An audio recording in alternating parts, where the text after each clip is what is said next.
Welcome to episode 11 of the Carnism Debunked podcast. Have you ever experienced Vystopia? If you've been vegan for longer than even a few weeks, chances are you probably have. And whether you're aware of what Vystopia is or not, or whether you've heard of the term before, what we discuss in this episode will be extremely relatable to you. Today, I'm honoured to be joined by Clare Mann, the vegan psychologist who coined the term and wrote the book by the same name. Using her experience as both a vegan and a professional psychologist, she helps many vegans cope with their feelings of Vystopia via one-on-one sessions. And it's great that she could take time out of her busy schedule to join me here today to talk about what Vystopia is, how it happens, and how we deal with it. So Claire, welcome to the show. Thank you. Wonderful to be here and to hear that wonderful accent, because, of course, I originally come from England. That must be nice for you to hear then, surrounded by Aussies all the time, right? Very nice indeed. Exactly, after 20 years. So, firstly, what does Vystopia mean? Yes, well, it sounds a little bit like dystopia, doesn't it? Or utopia. And that's really where the name originally, I coined it from and adapted it. So it's best to give a definition of this. Dystopia, if we think about it, dystopia is really a dark and totalitarian and evil and controlling, torturous environment, okay? A utopia is a place of joy and freedom and abundance and kindness and compassion. So Vystopia is almost like a vegan's juxtaposition between that sort of dystopia. They wake up in a world that they can't even believe exists, and they did existed, it was fine yesterday and today it's not because of what we found out, but also this dream of expanding our awareness and empathy to include animals, which would be a utopia. So let me just give you a definition, and I'm sure your listeners will relate to this. I've never found a vegan who doesn't go, oh my gosh, that's just like me. And that's not because I'm a crystal ball gazer, it's because I too have suffered and do suffer from the deep anguish of being a vegan in a non-vegan world. So Vystopia is the mental anguish a person feels at knowing about the systematized and industrialized abuse of animals. And then when they tell people, instead of people being shocked and can't believe it's going to happen and say, tell me more, they resist us. The government would never allow it. Oh, those are just a few bad apples. Oh, yes, but I always get my humane meat from here. So there's this almost trance-like collusion with a dark and dystopian reality they don't even know they're part of.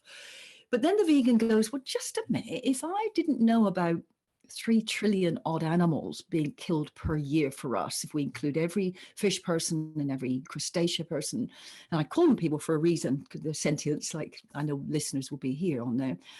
If people say, vegans say, well, if I didn't know that, what else don't I know? And then they're called a conspiracy theorist. So there's the definition for you. Yeah, and I think that was one of the parts of the book that I found very relatable, actually. You mentioned that feeling of when you find something out, and because everyone around you your whole life, you deem them to be, oh, they're a good and a nice person, oh, they're a lovely person. It's like, oh, I can't wait to tell them what happens in the egg industry and they're going to stop eating eggs now. It's like you just expect everyone's going to go vegan as soon as you present them with the information, and then your whole world suddenly comes crashing down when all these people who you very much assumed would care either don't care, they shut down completely, or they call you names, or they say stuff like, why are you forcing your beliefs on me, and stuff like that. And it suddenly you get a much darker perception of the way that the world works, and not only just the way that the world works, but the people you loved and trusted most and thought they would change. When it's the message just didn't get through to them when you just assumed it was. That's just the most crushing feeling, isn't it? Oh, well, it's bad enough knowing what we know, isn't it, as you say, but then you think, well, at least people will come on board and go, oh my gosh, we have to change immediately. And I think it is the most crushing feeling, because you're now left with a situation, are my family psychopaths? Do they genuinely not care? Or is it that they've got what we call psychic defenses, is the ability to compartmentalize and put aside this sort of information and not feel it, basically? Because I think like many listeners probably on this show, is when we know an inkling of what goes on, we go, oh my gosh, now I know it goes on. I can't just ignore it. But it seems to be that a lot of people can. Don't tell me. Well, they obviously know you're going to tell them something, or they see something. Oh, I had to stop watching it. And for me, once I'd seen something like that, I couldn't sleep at night because I thought, well, I can't pretend I don't know. But some people seem to be able to, you know, a child is screaming next door being beaten up. Some people put their hands over their ears when, you know, it's our responsibility to go and knock on the door and do something about it. It's a minor that needs help. But some people are able to do that. And this is the most intriguing thing, I think, for vegans. But those people, it doesn't mean that they don't care. I mean, there are psychopaths, there are people that really don't care. But most people will resist having to empathize with the suffering of the animal. And a really lovely clue, as you've seen yourself, is the look of horror. The arms go back and they go, oh, don't show me that, don't tell me. As soon as that voice goes up and there's that thing, you kind of got them, because it's the ones that go, well, I know what happens, but I don't care. It's the ones that actually run screaming from the room. It's only a matter of time. You need to, you know, we need to do things to get them to that misalignment of their espoused values, and their actions will be so uncomfortable, they will have to change. Yeah, there's sort of this weird sort of contradiction kind of thing going on, because it's almost like the most ethical, the most caring people, the ones who would be the most horrified about what happens in animal agriculture, are often the ones that actually do shut off and therefore continue funding it for that reason. It's like they're continuing funding evil because they're good. I mean, how would you work that one out? It makes no sense, right? That's right. It's extraordinary, isn't it? It is a deep-seated speciesism, of course, isn't it? We know all the arguments, the laundry list of arguments. You know, we meet with our vegan friends and we go, I can't believe what someone's just said. You know, if we don't eat animals, they'll overrun the world. You know, it's just like so tedious at one level. But I think that's it. And often it is the more educated the person sometimes, because they're so embedded with their beliefs. Their identity is so linked to what they do or what they, you know, believe their professionalism's about, that they go, oh, no, that could never happen. Rather than actually realizing that if they have to, or they have to realize, if they have to realize this, what else don't they know? And I think it's what we call an existential crisis. And do you know much about existentialism, George? I don't know. Please enlighten me. Yeah, that's right. So, you know, the term sort of gives it away, existential. It's the philosophy of what it is to exist. You know, we spend a lot of time of how we exist, what we want to do, why people do this. But what does it mean just to be? You know, what is this thing called being? You know, it's quite, and that's always sort of fascinated me. I could give you a background of my sort of journey into this if you like later. But existentialism, as I say, is this philosophy of what it is to exist. And I'll give you a background because it gives some insights into this embedded, sedimented beliefs of non-veganism and carnism, that where people don't want to change, and we're asking them to, but it's not just about the cruelty. It's this bigger, oh my God, my life will change. So a lot of, if say we have a religious belief, say we're Christians or something, and therefore people believe that God, whoever they conceive God, his or him or who be or whatever, God created man or woman or person kind in their own image, okay? And so in other words, it was in some sort of plan beforehand and then came into existence. So what we say is it's the essence of a person preceded the existence, i.e. them coming and being born into the world. Existentialism is a view of the other way round. Our existence precedes our essence. Now, the easiest way to understand that is if you have, say, two people born of one family and they're adopted out, one goes to live in Afghanistan, the other one goes to live in Scotland, we're going to expect that the essence of those people is going to be completely different, okay? But they started off the same way, okay? So in other words, it's those external influences, it's the culture, the time of where we're brought up in our history. We're brought up in the 70s, we're different than the 2000s. We're brought up before technology, we're different. So our existence precedes our essence. So in other words, we come to know ourselves we create our identity through interactions with school and home and family and veganism and our jobs and all this sort of thing. And that becomes solid. I am a doctor. I am a graphic designer. No, we're not. We're living living, existent entity, sentient being who happens to do graphic design. But it becomes this, you see it with psychologists or doctors, sort of, I'm a psychologist. No, you're someone who practices psychologists. They're all in psychology. There's someone who, all these people are different. And so, but I think it becomes very embedded is, if the vegan knows to have your world completely turned upside down, you can't believe it's the same world you knew yesterday as when you wake up and be a vegan. I think people know it at some level, George. They know that their very essence, how they have created their identity, is going to be shaken. Because if they didn't know that, what the heck else don't they know? Yeah, I think one of the most devastating ones for me about people I know not changing was actually my girlfriend at the time when I went vegan. Her name was Lauren, and I went vegan back in 2013 while me and her at the time were obviously non-vegans, and then boom, I watched Gary Yoffsky's speech and I turned vegan and she didn't. And she was just the most compassionate, amazing, caring person in the world to me. I didn't think anyone could be a kinder, more caring person than Lauren. But then when I told her about veganism and I tried to show her the stuff, it was hopeless. It just would not get through to her, or she knew that it was bad deep down. She knew that, these things were kind of cruel. And I reckon she knows probably still to this day that it's wrong. But it was just this barrier that you spoke about. And I'm wondering how we ended up breaking up over this, actually. And I'm just wondering, like, how many people of your clients that you deal with and stuff come to you because of like relationship issues and stuff like that with their non-vegan partner? Oh, enormous amount, because this is one of the biggest challenges, as you knew it with Lauren, is how is it possible for her to be who I believe her to be, but she can't expand her window of compassion to encompass animals?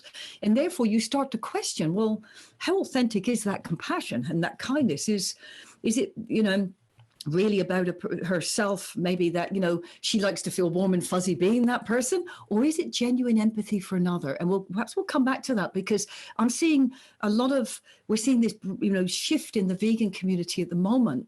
And I think there's a difference between when we truly are in the cage with the animal, empathizing with them, versus wanting to get rid of our own pain. And we'll come back to that in a second. But so many people, absolutely, they become vegan and they can't go back. You can't go back. It's not a fussy diet here. Everything changes. You can't walk down to a shopping center and see the same things. You don't go into Sainsbury's or something and see the same thing. It's painful. It's uncomfortable. You can't have a coffee with a friend without thinking baby calves would pulled away from their mothers. And so if you're living with someone, it's your relationship. There's this lack of intimacy. Is that person really doesn't get you, of course, but actually it's, well, if they aren't prepared to expand it to that, where are we going? And people really are in a tangle. Huge variation here is some people are able to continue in relationships where the person is a full-blown carnist. Other people are able to do it because they sort of become vegetarian, which is really not being cruel for part of the life, isn't it? It's actually will sort of save the adults, but will kill the children. It's the most extraordinary. And I was vegetarian for 30 years, by the way. They're some of the hardest people to change sometimes, because they, anyway, they'll come back to that one. We've got a lot of things to come back to, haven't we? Perhaps I should just say them. This is how it opens up. But some people there are not able to do it at all. Like yourself, something was lost in that intimacy and that, who you wanted to be and needed to be. And you couldn't do those mental gymnastics to stay and be with someone who is able to have that disconnect. Other people, struggle on. They try to keep together. They try to go to the family events, and they're in deep anguish, seeing what happens. Other people sign the Liberty Pledge, and they can't do any of this. And so each person has to decide, I suppose. But yeah, relationships are a huge, at the level of intimacy with friends. I've definitely lost friends, a lot of people through this. But people that I've perhaps even known 40 years. And it's it was fine when I was vegetarian, but a bit of a no-go area. And that's a deep level of sadness for me, is the intimacy gets lost. Going back to London, seeing my girlfriend, walking around the streets of London, going for a cream tea, Oh, I'm going to say it on this podcast, buying a cashmere sweater. Oh my goodness, dreadful. You know, trying on some makeup without thinking about the vivisection. And then suddenly it changes. And, you know, when I gave one of my dearest friends information about this, the walls went up. I think it's too painful to some people to live also with the guilt of what they have been doing for years. But, you know, if you don't know, how can you change?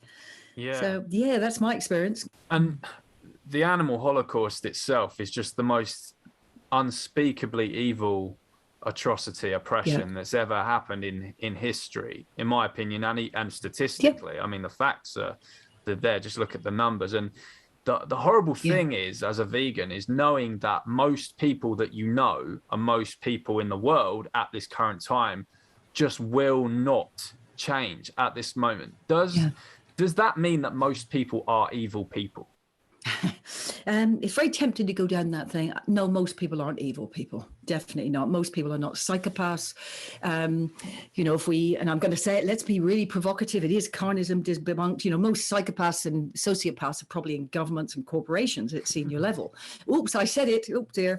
But they get attracted into positions of control. And, you know, and I'm not saying there's not a number of MPs and whatever, or people that want to go into things to make changes to happen. But the reality is it's very, very difficult to make that happen in a corrupt, controlling system. Very difficult. So no, they're not evil. I think I like what James Aspey says, good people doing bad things.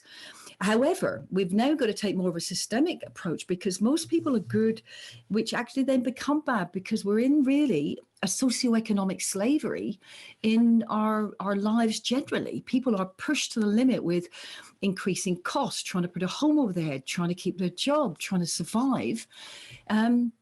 But they don't have time often, you know, people working 3 jobs sometimes or whatever, to literally give time to think about these things. So we then throw, you know, something else on there, and then you want me to think about this too. You know, I'm split up from my partner. We have the kids going every weekend.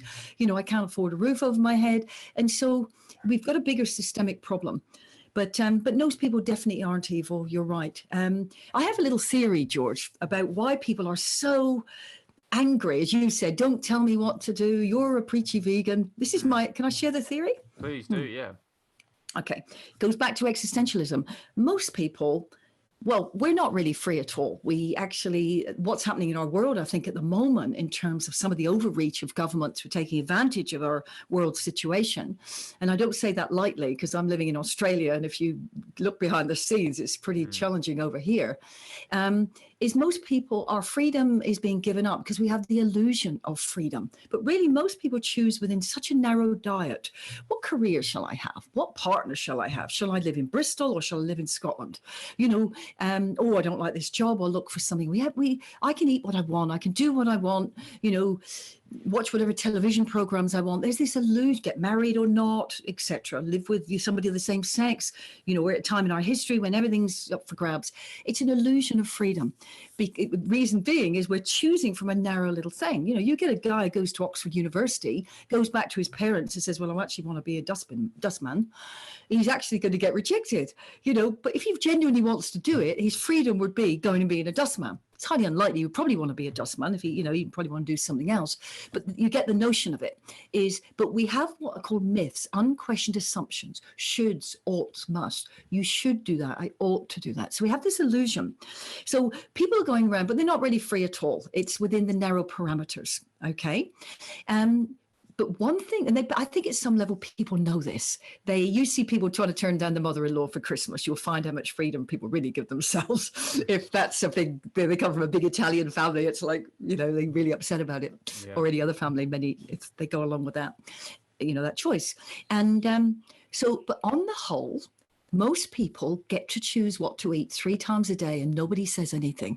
They could eat McDonald's 3 times a day, and unless they've got an over-caring partner or an overzealous doctor, they are left alone, regardless of what people think.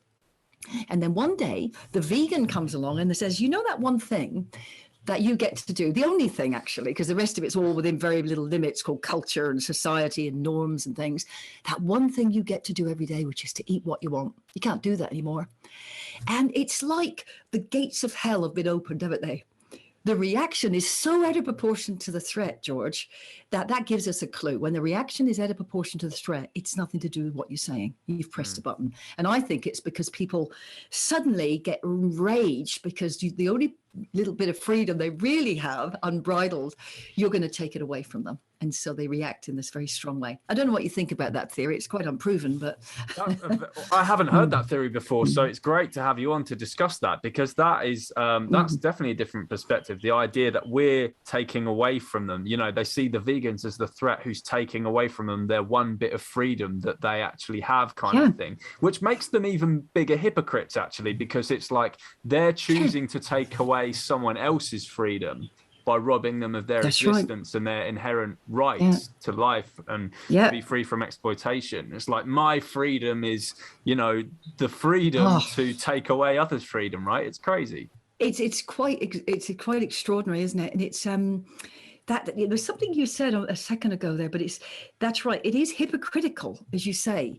It's the fact that they're not even, and a lot of this I think is unconscious. It's because the reaction is so strong. They kind of know at every level, but you know, for something so inconsequential as your taste buds, your traditions, your habits. Someone said to me the other day, in the street or whatever, they were talking about, I've got to eat meat for my constitution. And, you know, it was like, well, I said, it's very, very unlikely. I was channeling What the Health. I said, it's very unlikely your body's actually going to crave rotting, decaying flesh. Oh, no, I need to do. I said, you know, and have you any idea why that happens? Oh, no, I just need it. You know, one of those people, I was vegan for 2 hours and I felt so terrible that I had to give it up. You know, those. Everyone talks to those people, yeah. That's right. And I was able then to tell her something about the industry. And then I said at the end, so, you know, if you then have to choose your constitution versus your constitution at the moment versus stabbing a baby calf and then in the neck, which one do you think? How do you choose? And the person got really, but if I'd said that right away, that would have been a very angry reaction. It's like, well, what has my constitution got to do with baby calves? Because I'd taken on a journey explaining and asking permission to explain, by the way. Well, that's very important, because when people give you permission, they could also say no. So they can't say, don't tell me what to do, because they've just given you permission to tell them. You see what I mean? So it's very little bit of psychology here. But getting that person to then look at that. And of course, all of these are myths, my constitution. We all know about the microbiome in the stomach, of course. 90% of serotonin, which is one of our happy hormones, our positive, hopeful, happy hormones, 90% is created by the gut microbiome. Now, given that people are eating McDonald's 3 times a day, no raw food, definitely not organic food, they've got such a low level of healthy bacteria that no wonder they're all on antidepressants, because the poor old body has been inhibited from keeping them in that good state. So, you know, and then you've got that whole cycle of dealing with symptoms and then cause, you know, we come along anyway and take away, and there's a huge addiction factor, of course, with what people eat as well. So, yeah. I wanted to talk about bacon trolls, because they were the people that I think first started making me really hate humans when I first went vegan. I think they were because the internet brings out the worst people, right? I'll tell you my story of what happened. Right? When I went vegan, I'd say it was about 2015, so about 2 years in, that I became a full-fledged misanthrope, really started despising people. And I think a lot of that was just from being like on Facebook and stuff in comment sections the whole time on these, you know, you see this horrific footage of pigs being gassed and you're like, bacon in the comments and stuff like that. And it really makes you hate everyone. And then I mean, I'm still a misanthrope now, but what actually tuned down my misanthropy was actually doing street outreach, right? Because when I found that I was talking to people face to face and they're looking at the screen, I actually found out that most people, and this was completely, I was unaware of this. Most people that I was speaking to were actually like, yeah, that's pretty messed up actually. And they're like, damn. And they were actually quite receptive to it. I mean, absolutely. They didn't change as such, but it's like more people than I thought knew deep down that this was wrong. But this vibe that the bacon trolls created for me and made me very kind of hateful. Now, when people are commenting these things like that, bacon on those videos, or when they walk past, you know, an AV or an Earthlings or a We the Free demo and they shout, oh, bacon, or oh, yeah, that's my fry up in the morning. Are those Yeah. people psychos, or is there a reason that they're doing that? Sure. Yeah. Well, I don't think we can put them all into one big category. Is the ones on social media is if we thought that there were real, genuine people that you worked with or had a coffee with or was your next door neighbor who were able to make those comments, all of them, that would be really scary. A large number of these people are paid by industries to literally make those comments. Okay. Now, if you think about it, because that makes sense, you know, you don't want all these people waking up and going, oh my God, this is terrible. Because if you also realize often those comments come immediately, they often may even be bots or whatever. Yeah. So, number one, there's going to be a proportion of those that actually aren't real people. Then there's going to be other people that are making those comments, maybe because they're so damaged themselves, or it gives them power because they love the reaction of the vegans, which has nothing to do with what they've actually seen. It's like, oh gosh, I can never go at this person who, you know, and it's like this, but they haven't got the, I know I'm allowed to swear, but I'll say it nicely, the testicular fortitude, the balls, to actually to actually put their face on there and say something. So it's all this keyboard sort of stuff. So number one, there are people that literally are paid. And I do know this because there's a lot of people, and it's horrible. They're called brown jobs. They actually call them this, i.e., they go to countries where people need the work with brown faces. It's pure racism, and they get them to do things on the internet. Now, I know this because I work with some people here who have done some great philanthropic projects with people and getting them really great jobs in, say, the Philippines or something. You've got people that come out of university, an 18-year-old guy, who then his job is to sanitize the internet. And that means he has to watch military hangings. He has to watch torture, child abuse to sanitize the web. And in 3 months, that guy is a complete, unable to work. Oh, and then they take another family member. So they're going to poor countries to make people do this. So it could be someone, but this is really sickening, isn't it? This is where we see the dystopia in the wider world.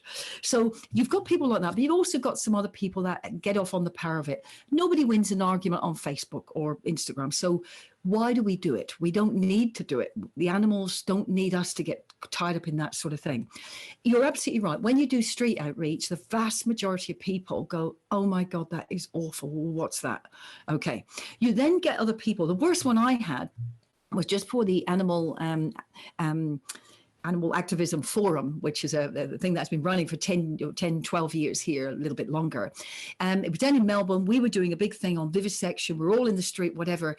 And we were showing footage, and a person came along carrying offal, literally a pig's internal organs, and started eating them in front of the people. Now, that is someone who is severely, very damaged.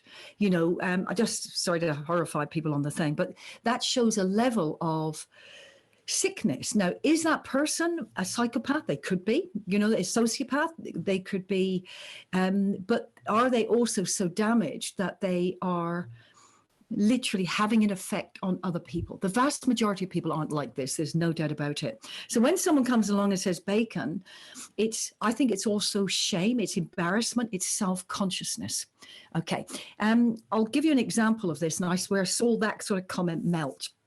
It was after the 1 year anniversary of Dominion, the documentary, and there was this massive march in Melbourne. People came from all over the country. We all went to Melbourne. It was absolutely massive, going through the streets. We had big lorry with the billboard, the film footage playing from there. And we ended up at the end of the night, of course, everyone's so buzzed, they think, well, we're going to do some street activism, which we did. And we just happened to walk past McDonald's. And a guy comes out of there and goes, chicken. Okay, and it was the one with the chicken stuff on them. And I saw the best bit of advocacy I've seen. It was one of the guys there was with us, and he said, and it was only him that could have said it. If I had said it as a woman or a young girl had said it, it would have been, you always like animals. Because he was a bloke and a good-looking bloke and quite fit and whatever. This guy said, oh, lovely chicken. His girlfriend was really upset by it. And this guy, the advocate, goes, mate, I get it. it's horrible. You're embarrassed. You don't know what to do. You're feeling all this shit inside. He said, and all you're going to do is laugh. I've been there. I laugh at it myself. He said, not because it's okay. And I saw this guy melt. And it was just, you see, something like that is, but it took a bloke who looked like him to say it. Whereas if someone else had said it, oh, big girl, you know, sort of thing. But, and all his mates around him became very, very uncomfortable. And they said, come on, get out of here, mate. Just, you're a bit of an idiot, you know, and they made him leave. So a lot of people do it because they feel, I mean, it's shocking and horrible to see it.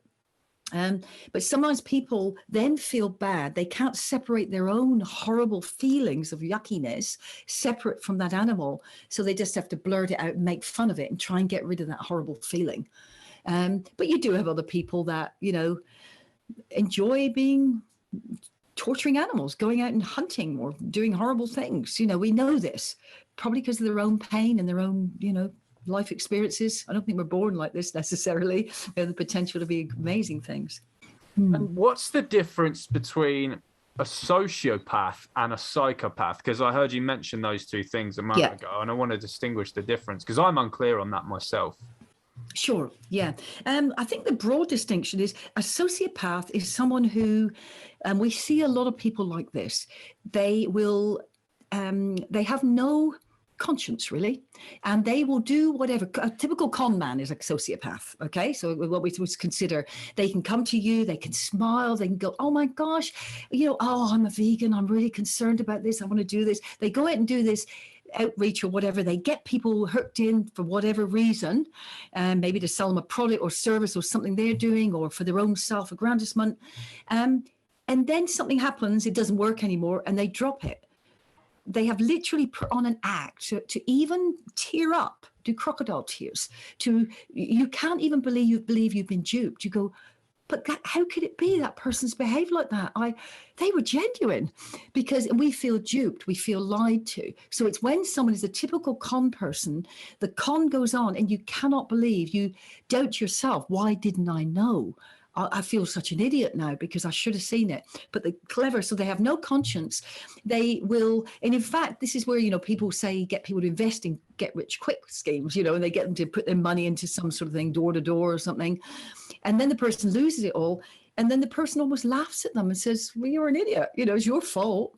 Or someone who turns down work because of ethical reasons, they laugh at them and they go, God, you're an idiot. God, if I could make money doing it like I do, God, imagine what you could do with your skills, whatever. So they literally, but they're not going out deliberately seeking to hurt or inflict pain per se. They are just taking advantage of a situation. They have no conscience, no empathy. In fact, the suffering really irritates them if people start tearing up. It's like, oh, get with the program. A psychopath is someone who gets gratuitous pleasure of hurting others. Okay. And so they will go out and deliberately, you know, through revenge or something, deliberately try to hurt people. And they will go to great lengths to do it to get their power back or whatever. You see the difference?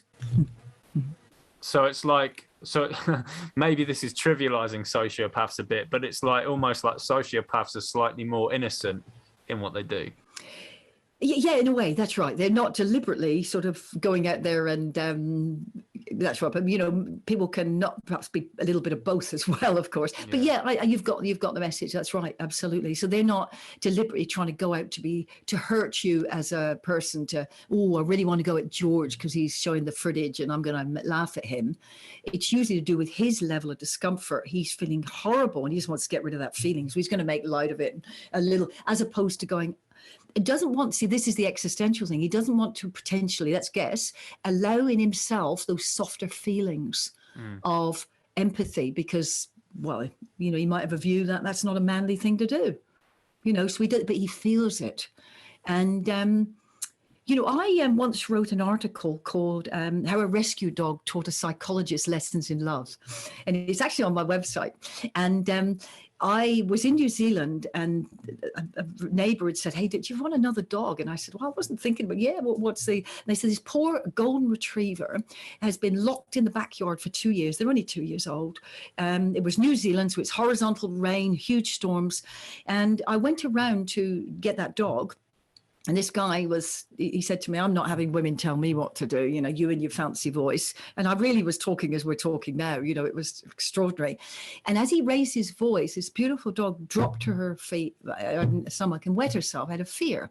And I remember being absolutely enraged by this, almost murderous rage. I really wanted to grab hold of the guy. But in an instant, it turned to compassion, because I went, what the heck's happened to you to make you want to brutalize a 2-year-old golden retriever? You know, most people melt at the golden. And then but then if you actually looked at what he was, and I don't have any evidence of this, but, you know, I eventually got the dog out, by the way, and a beautiful story attached to it. And she went to all the advocacy things. She went to street activism. She went to everything. Everybody knew her in Sydney and New Zealand. But yeah, that was lovely, actually. But what actually happened, he had lost his job. He had a physical injury, and I think a stroke or something, and he lost use of his limbs.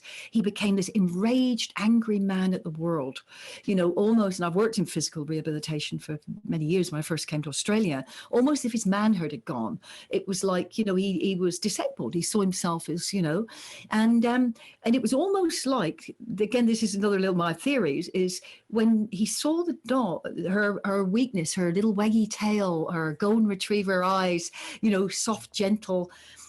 My theory would be is that he saw reflected back his own vulnerability, and he didn't like it. So he tried to stamp it out in her by brutalizing her. Yeah. Projection, is that called? It's like a projection. That's right. So they, well, that's sort of going out. It's almost coming back, isn't it? It's sort of thing. But yes, it's what that animal is doing is holding a mirror back. And it's all unconscious, is the vulnerability is there, so I'll stamp it out, you know? And so this, when we see the bacon jokes, it's often, I think, it's because people feel so awful, and they might get a little inkling of, oh, that's not right, but they don't want to feel those warm, soft, fuzzy feelings, because what are they going to do? Or they've been laughed at as a child, you know, oh, man up, don't be so ridiculous, stop crying, you know? So we've got that to contend with as well. And but they're not lost causes. I mean, I've known slaughterhouse workers become vegan. You know, what we see in slaughterhouses is, you know, often they're immigrant workers. You do get psychopaths in there. People turn into monsters because you cannot live with doing that day after day, hour after hour, without having to distort your awareness, your empathy, your pain, to literally deal with that horrific situation, if you're not like that to start. One of the things as well that I found particularly interesting in Vystopia was you mentioned personality types, and you said that certain personality types view the world in different ways. Are there certain personality types, like, for example, the Myers-Briggs types and that you see as more likely, more capable of going vegan than other personality types? Yeah, it's interesting you say that, because, you know, if we look at personality, it's really the consistency of someone over time and situation. Is it nature? Is it nurture? We go through all those, you know, and there's whole debates around those things. You know, I prefer more of an existential view, you know, although my psychology training would say, hey, we're born with all these traits and then we get influenced a little bit, is because we know becoming a vegan, as if your whole world, your whole personality has changed. But there'll still be things about George that was the same as, you know, what was before, a tendency to behave in a certain way. Let's see it like that. So the Myers-Briggs, which I have enormous time for, which is really a measure of how people prefer or have a tendency to perceive the world, and then how do they make decisions based on that. So there's, people would know the extroversion, introversion, there's the sensing and intuition, there's the thinking and feeling, and then there's the judging and perceiving. Not judgmental, the more control, you know, wants predictability versus spontaneity. My experience from seeing thousands of vegans, either through my courses and programs, or I do have for a few days a week, I do see people one-to-one around the world, is that I actually think there are a lot of NFs, which is intuitive feelers. Yes. Okay. Sorry, I just want to interrupt. This is exactly what I was saying to someone the other day. I swear I didn't get this from you. I was speaking to someone the other day about the Myers-Briggs types, and I said the most common two letters I've spotted, I think, amongst us are N and Fs, because I see in the Facebook groups and stuff, say your Myers-Briggs type, and I'm an ENFJ. And I asked other people around the table what they were, and They Yeah. were mostly INF something or ENF something. Yeah. That's right. It was, yeah, continue, but yeah. Yeah, that's right. See, you're an ENFJ. I'm an INFJ. Right. Yeah. So yeah, and I used to be an ENFJ actually. That, And over then you got time, more this is what I. introverted. That's right. I'm not a huge introvert, you know, and so let's just say what it is. So extroversion, introversion. It's not this the life of the party versus, you know, the scholarly type. It's really where you get your energy from. So you as an extrovert, you come alive by interactions. You come to know what you want or think or adapt. You get energized by that. You go to a animal rights conference. At the end of the day, you don't want to go and have a TV dinner and watch a movie. You want to go and you go to the bar and it's woohoo, I'm out there again. Yes. That's where sometimes I am an extrovert, sometimes an introvert.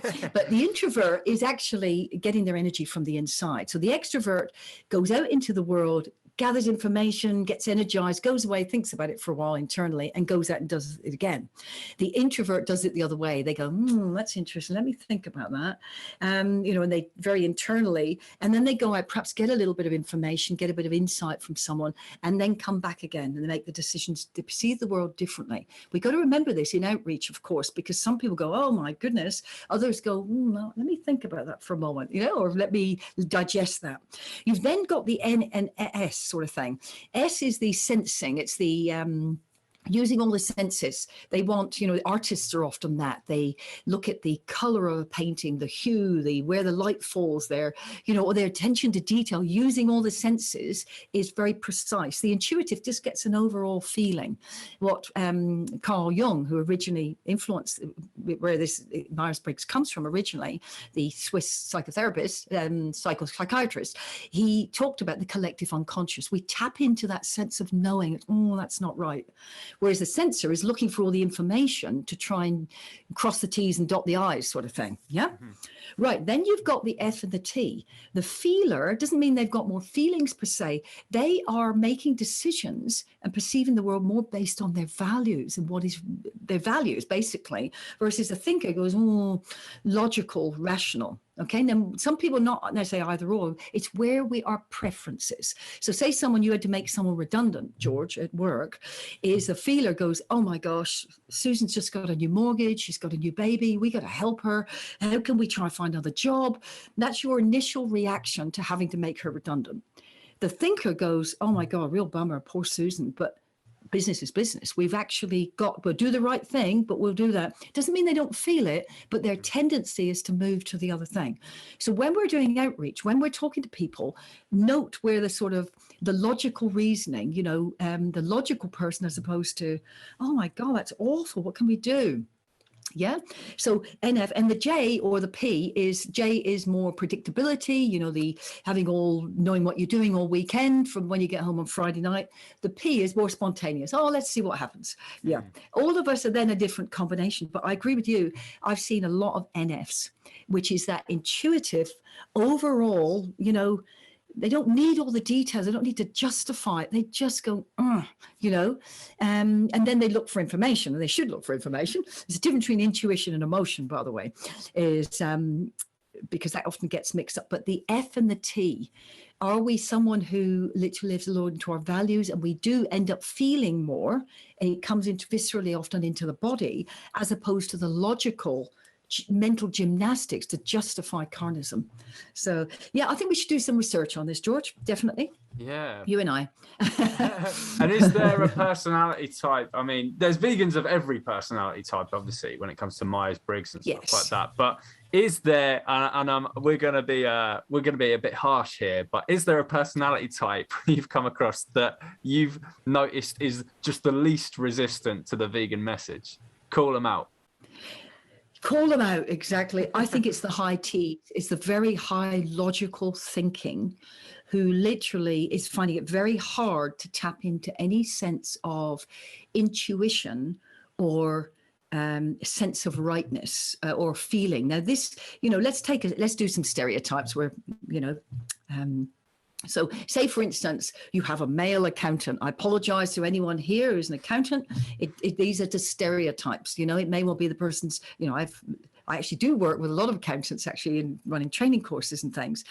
And I love it when they turn up with a red tie or something. And there's, it's like people stereotype of the gray suit doesn't actually add up because there's a lot of color there too. Yeah. So, but stereotypically, and they may be very logical and rational and justify a lot of that, and they like the preciseness and the, being left alone to think out problems. But then they have children, and often that is where their F starts to develop, because they develop that empathy and care through their own children, and they might start to develop more of their opposite. Okay, but I think it is I think there's three ways to make decisions. Let's add another little theory here. There's really critical thought and reasoning.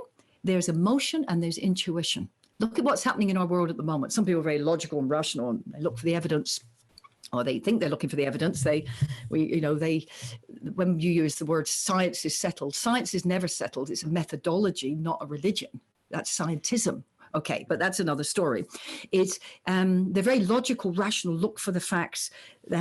The emotional person goes, oh my gosh, this is wrong, this is right, this is terrible, whatever. And they're not applying any logical, critical thought to that necessarily. Most of us are a combination. The one has kind of been knocked out of us, really, because we're told it's a bit flimsy, is our intuition. That sense of there's yes and everything else is no. So our intuition, that sense that something's not right here, it doesn't mean we stop there. But when you get that sense, I don't think I should take that job, everything's perfect about it, or I really like this guy I'm going out with, but something's not right. Listen to that intuition and hold the possibility that there may be more to the story. It doesn't mean you immediately, unless you've got a very honed intuition that's always served you and you have a lot of evidence in your personal life about it, is then go, let me find out more information, but don't push that away, because if we just deal with pure emotion or we deal just with logical, rational thought, we're missing out on something in the toolbox, which is important essence of it being human. And that's really important. I wanted to now move on to talk about mental health issues amongst vegans, because I've seen studies that would seem to show that vegans have a higher rate of mental health issues than non-vegans. And of course, the carnist brigade will jump on and say, it's because you're not getting adequate nutrition or blah, blah, blah. What do you believe is the reason? Is anything diet related? Is that correlation without causation? Or do you think it's to do with Vystopia, perhaps? Yeah, no, absolutely. It's interesting, isn't it? As soon as you get someone that becomes ill, either physically or the vegan baby, that, the media jump on it, because guess what? No one else in the world ever gets ill or dies as a baby, or just us. Gosh, we're so powerful. This tiny percentage of people, rapidly growing, by the way, and we don't need to change all of us. Most people will follow, which we find in all. That's why they're doing what they're doing. They're not all psychopaths and sociopaths. They're just doing it because it was meant to be. Let's have a look at, what is mental health and it's become a term often weaponized these days, of course.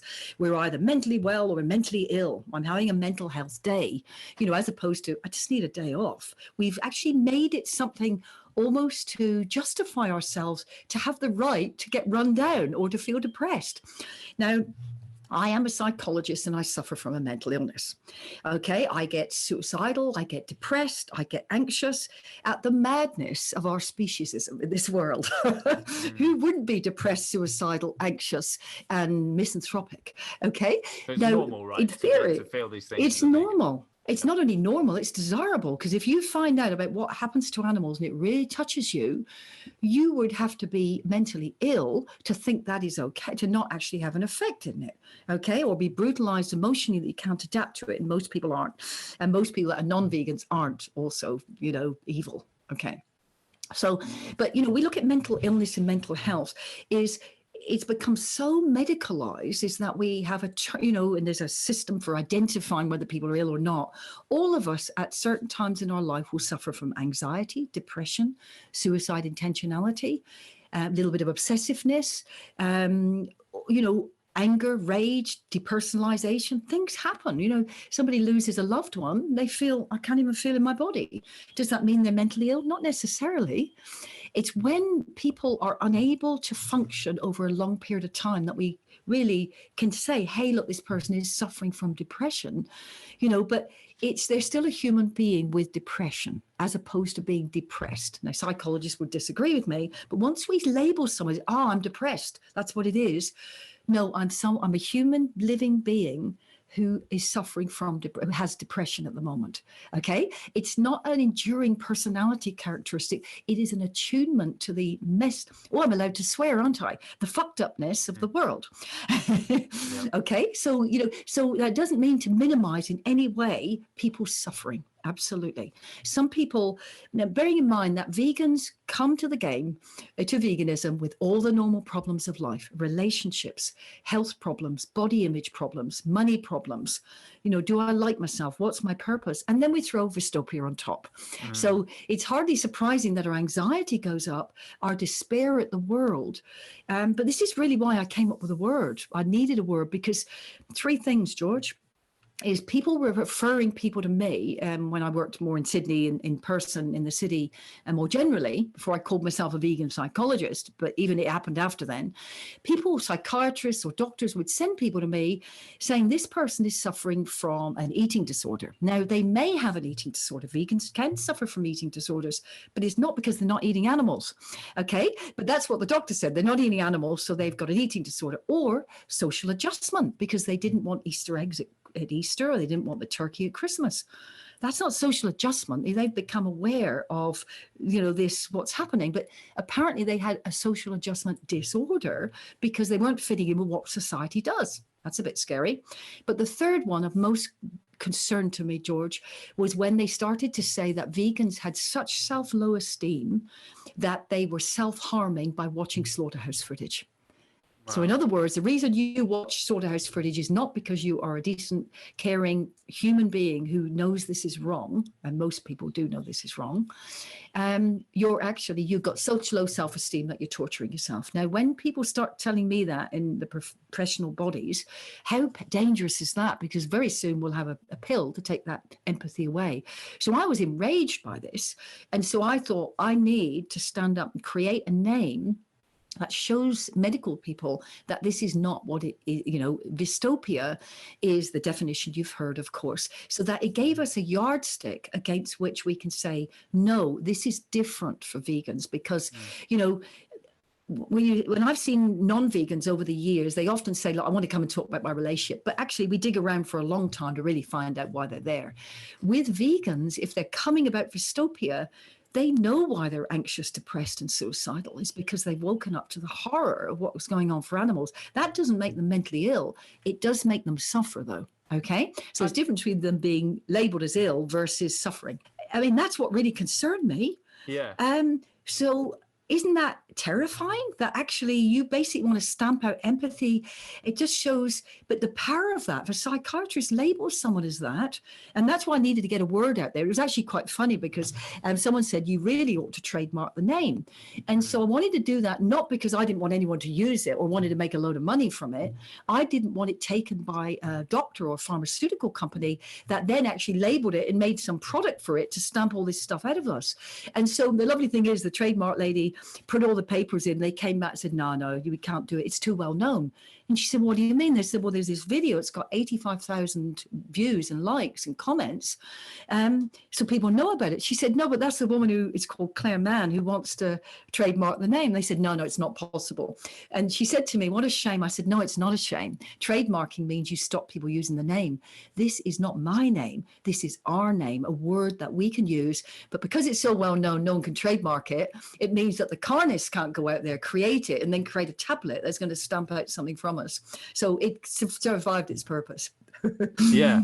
And I heard one theory. I want your thoughts on this, actually, about this high incidence of mental health issues among vegans. One theory I heard, I think it was on a TV show, I heard two people debating it, and there was one guy who was saying it's because we don't get adequate nutrition and blah, blah, blah. But then another guy was saying, no, I don't think this guy defending our case actually was even vegan himself. But he said something along the lines of, no, it's probably more that the type of people who suffer from mental health issues happen to be the type of people who end up going vegan. Now, do you think that that could be plausible? Because maybe it could be true that people who suffer from anxiety and depression more are people who feel things more deeply or something like that. It is, yeah. Does this theory make sense to you? Yeah, well, I guess there's a possibility if someone is very empathic or very anxious or hates the world, or, you know, because of their own existential experience in the world, they might encompass that to, you know, or some people might get involved with what they perceive to be vegan out of extremism. They might have, say, been very religious before, or they might actually have a blinding thing about the environment, and then this could be something to attach to. If we keep going back to the real thing about veganism, it's not a fussy diet. Nobody really gets upset, people laughing about what they eat. Not really. You know, they're not going to be in deep anguish, are they, and anxiety and pain. Some people might be, but, you know, because they don't like being laughed at. Nobody likes really being laughed at. But, you know, if it is the anguish we feel at the systematized cruelty and abuse of the animal and the suffering for them, and that we live our lives as far as possible to actually, and I don't mean through convenience, it's just by the fact it's so ubiquitous, it's in everything, that if we do that, that is veganism. You don't one day be a vegan and then, oh, I used to be and I don't. That's a plant-based diet. That's, you know, that's very, very different. So is it plausible? You know, I think extremism in its widest sense, people might get attached onto that. But when we actually find the philosophical underpinning, we'll find out whether or not, you know, that person is vegan. Now, you know, the word veganism, I haven't spoken to him and need to speak to him. There's a guy called Orlando Torres. Now, he came out with a video. He was part of DXE, and he came out of a video a couple of years back, which said, why I am no longer vegan. Now, when we hear that, our backs go up, particularly when it's an activist. But when you actually saw what he was saying, he said, I don't want to use the word anymore because of the stereotypes. I actually don't say I'm a vegan. And if someone says, are you a vegan? I go, well, what do you understand by vegan? And if they go, you don't eat, oh, I suppose I could be really. And then people are really mystified. So if I go to it's somewhere, I personally choose not to eat in front of other people that are eating my family. So, you know, but I might go out in a cafe or something and there's other things going on. Is someone might offer me something, say in a work situation, and I go, oh, no, thank you. I don't eat animals. I will never say I'm vegan. They go, oh, no, it's not animals. This is like Cornish cream tea or something. And I go, actually, it may not be the time to talk about it while we're having this social event, but actually, yeah, it is. It's actually, there are dead animals involved in producing that. But honestly, I'm fine. I've just got a drink. I always, in Orlando talks about that, is use the opportunity to bring it back to the animals. Because as soon as we say we're vegan, oh, yeah, I've got an option for that. I've got the gluten-free people as well.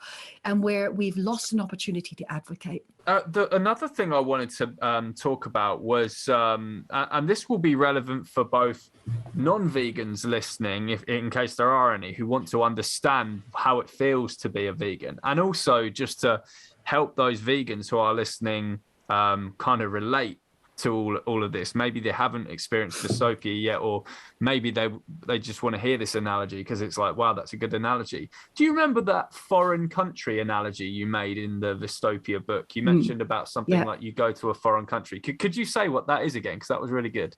Sure. Well, the way I wrote Vystopia is you can actually, people can take it and say to a non-vegan, read the first chapter. Okay. And it's sort of, or even the second one, it's called A Stranger in a Strange Land. But the first chapter takes them on a journey where they think they're talking about abuse of humans, and they go, oh my gosh, they do that to Aboriginal people. Oh my God, they do that to dogs and cats. And then you suddenly switch it, and I'm actually talking about a cow, or I'm, you know, talking about something else. And I invite the non-vegan to say, well, what's the difference? Because, you know, you see what I mean? And it's usually our species of them. But the stranger in a strange land analogy, we've all been on holiday or we've gone away somewhere.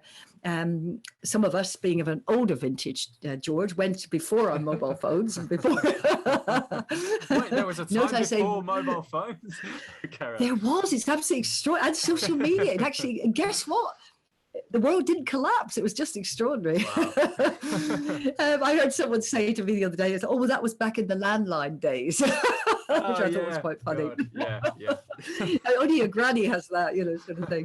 But you go somewhere, but say you didn't have your phone, you go somewhere and it's completely, let's think of a different country. We can all go to Italy or Spain or someplace in South America. We can kind of get by. We work out the word, you know, Dos cerveja, 2 beers, please, you know, or something. We work it out, okay, because it's, you know, the derivatives comes from our own sort of Latin and English-based sort of languages. But if we go to China or something and it's all in Mandarin or Cantonese, we can't work it out. or in Indonesia or something. So just imagine we arrive in one of those countries and we can't even recognize anything on the menu. We try to talk to people, but they, we can't speak their language. So we think, oh, I better go and I'll just see if I can get a translation to see what's on the menu. And then our phone doesn't work. We go to buy something and they won't exchange our money. And we try to ring a friend to get some social support and go, I can't believe this. And we can't get online. But over time, in other words, there's a bigger story attached to it. As you know, I take people on a whole journey, is we start to panic. People start to push us out of the shops. They think we're a bit crazy because, we don't take your money and they speak in another language. They don't understand it anyway. We start to panic. Okay. But we know, oh my God, I can't wait to get on the plane home and come home. Okay. But imagine being in that situation and your phone doesn't work. You can't connect and interpret anything. Your money doesn't work. Everything you see is people don't understand you. They've got no patience to understand you. And you think you're never getting out of that. That gives you a bit of an inkling of what it's like to be a vegan. You've woken up one day and everything you knew to be true. You can't walk down the road. Yeah. You don't see a cup of coffee at a cafe, people laughing. You see a baby calf being taken from their mother and people running from the mother, running after the baby. You don't see a leather couch when you go to the doctor's surgery. You see an animal's skin. You don't see a beautiful cashmere sweater in the beautiful, Liberties or something. You actually see the suffering of an animal being starved so that hair will grow more strongly. So everything has changed. You don't see shrink wrap at Sainsbury's. You see an animal's body. You see the reproductive secretions through eggs and dairy of another species. You think these people talking about, I need my milk.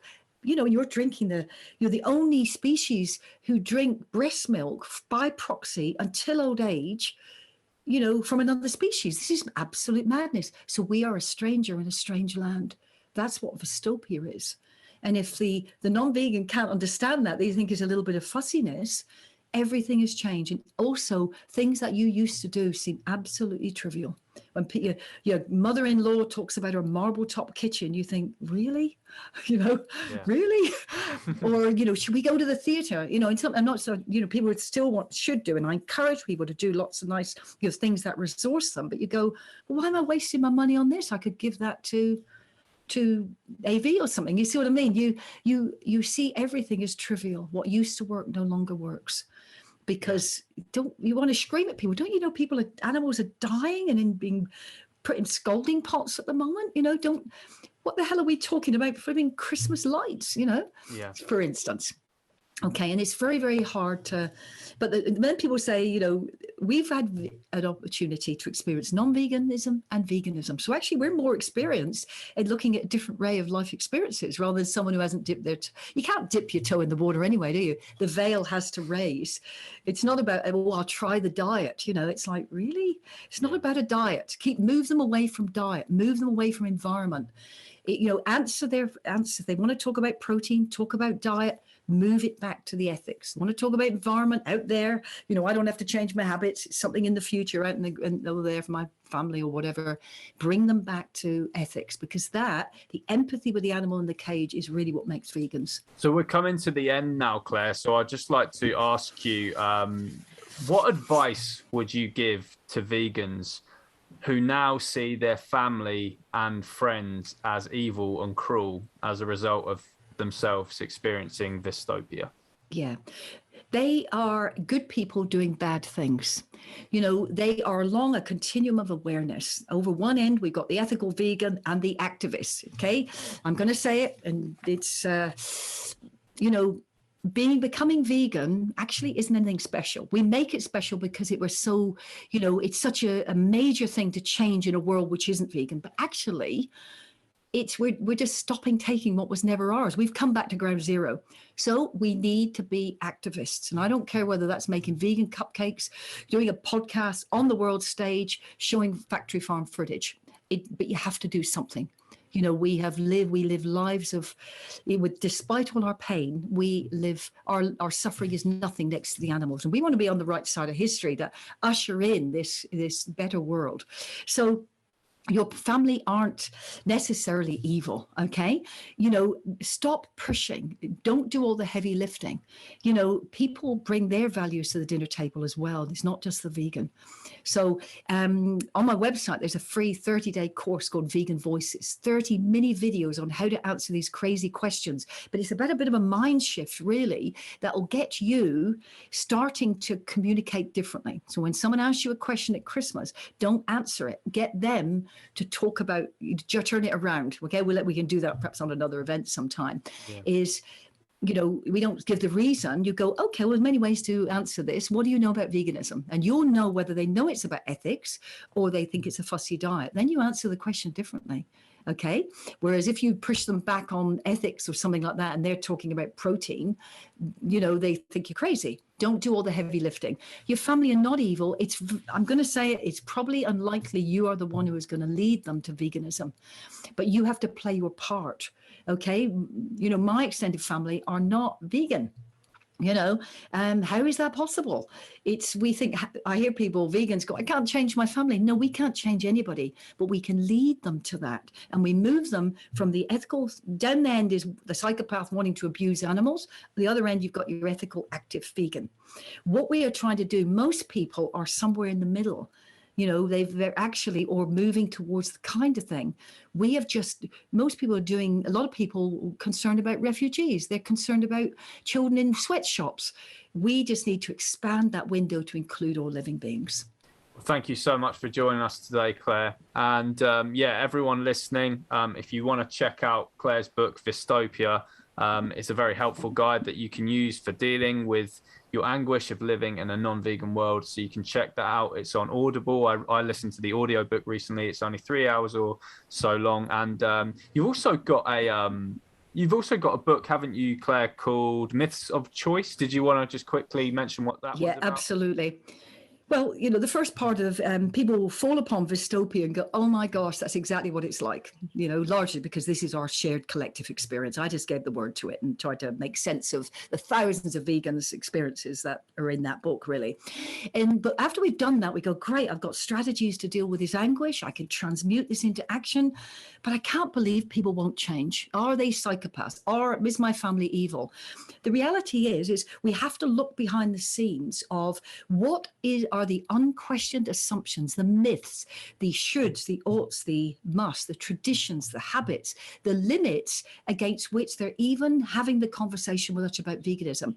And I divide it into 8. I identify 8 unquestioned assumptions: the identity myth, the group myth, the morality myth, the selfishness myth, all of these myths that we can't change. And through 50 exercises, I get that you yourself as a vegan or others to look at that, see where you've got the blind spots, get behind the scenes why your family and others are resisting so much. And armed with that information, you can match it with communication. That means you're going to become an even more powerful advocate. So all of this is available on veganpsychologist.com, but it's also, you can look directly on lifemyths.com to see those books, sort of thing. But if you look at the Vystopia first and you're interested in the other one, there is actually a discount if you get both of them. So have a look at the Vystopia first. Fantastic. All right. Well, I'm gonna get reading that as well. So thanks again, Clare. And all right, everyone, we'll see you next time.